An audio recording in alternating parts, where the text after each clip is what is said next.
What is up with these I bonds?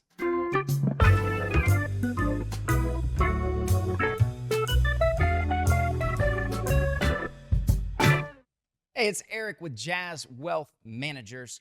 Let's talk about some I bonds. It's a big topic everybody is talking about. I get tons of emails from clients. I've had family. I've had everybody under the sun wanting to know about I bonds.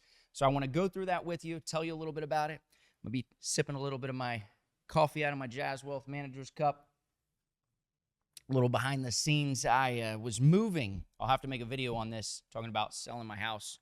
It may or may not be 5 a.m. in the morning, so if I look tired, bear with me on this. But I want to really go into this with these I bonds and tell you what's going on. So let me go over here to the screen, show you what is up.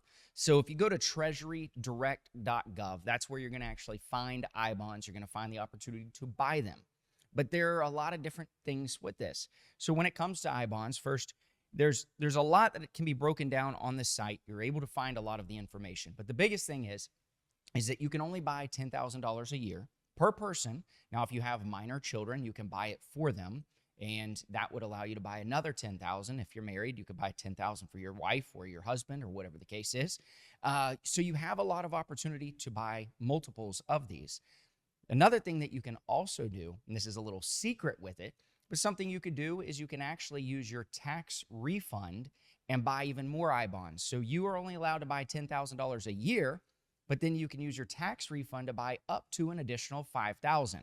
Now, if you're wanting to do that, you may want to set aside extra money that is going to the government for the time being so that you can buy the I bonds. But be careful, because if you wait and let's say that they update the new rate in October and you bought these bonds, you're planning on buying these bonds in, let's say, February of next year, well, if the rate drops significantly, maybe they're not as appealing.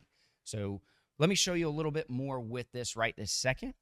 If we're looking at these I bonds, current rate, this is why it's a big deal right this second. And I'll show you everything when it comes to these, though, because it may or may not be a big deal in the near future.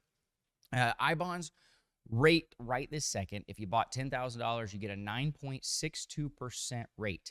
Now, this is applied. You can buy these through October 2022 at the current rate. What that means is that you're actually able to buy these, and if you bought it in October at this rate, it's still going to give you that rate for the next 6 months. Now, if you wait until they give you the new rate before you buy, then you're going to get whatever the new rate is for a full 6 months. Another thing with these is that you can only purchase up to the $10,000. There's a lot of good information on here, but remember, it is going to be compounded semi-annually. So every 6 months from the bond's issue date, the interest the bond earned in the 6 previous months is added to the bond's principal value, creating a new principal value. Interest is then earned on the new principal. So it's compounded semi-annually. That's nice to have. You can cash them after 12 months. Can't cash them before 12 months. So that's one of the big things. If you're wanting to put this $10,000 away and get this 9.62 for the next 6 months, and then maybe who knows what the rate will be the next 6 months, hopefully, inflation will start coming down and it won't be this high. But whatever the deal is, if you buy them, you got to hold it for 12 months. So be careful of that. Don't put any money that you are going to need in the short term. From there, you can take it out after the 12 months. But right here it says, if you use Treasury Direct or the savings bond calculator to find the value of a bond less than 5 years old, the value displayed. Okay, that's not where I was talking about. It's right here. However, if you cash the bond before it is 5 years old, you lose the last 3 months of interest. So that's what I wanted to note there. So be careful with that. How is it calculated? It's calculated at a fixed rate and the inflation rate. And so you get a fixed rate there. You get the inflation rate. They'll combine the two. They have, a little calculation here they'll show you. In the end, what it ends up coming to, though, is you got to be careful because, and I'll show you this in a minute, is there have been times in history where there's a fixed rate and there is a negative inflation. Well, if there's a negative inflation, what ends up happening is you actually could get 0% on your I bond. That's why you haven't really heard of these things before. This is historical returns that you're getting on these I bonds right this second. It's not something, that's part of why this is such a big deal. If you actually look over here, I can show you exactly. So the new rates, this is kind of giving you a breakdown here, but what have the rates been in the past?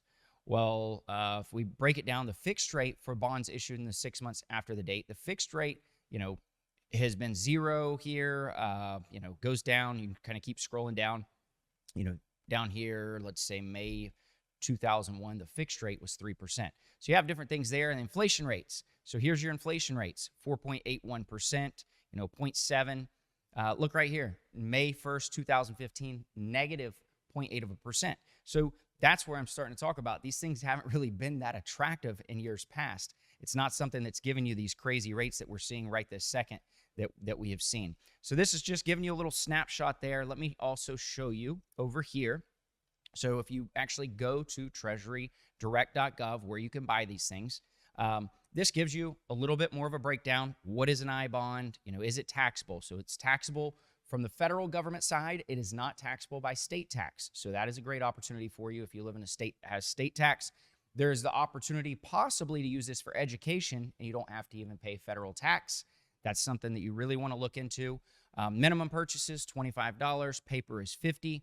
The paper, electronic, $10,000 total each year, $5,000 for paper. Paper would be something like what I was talking about with that tax refund there.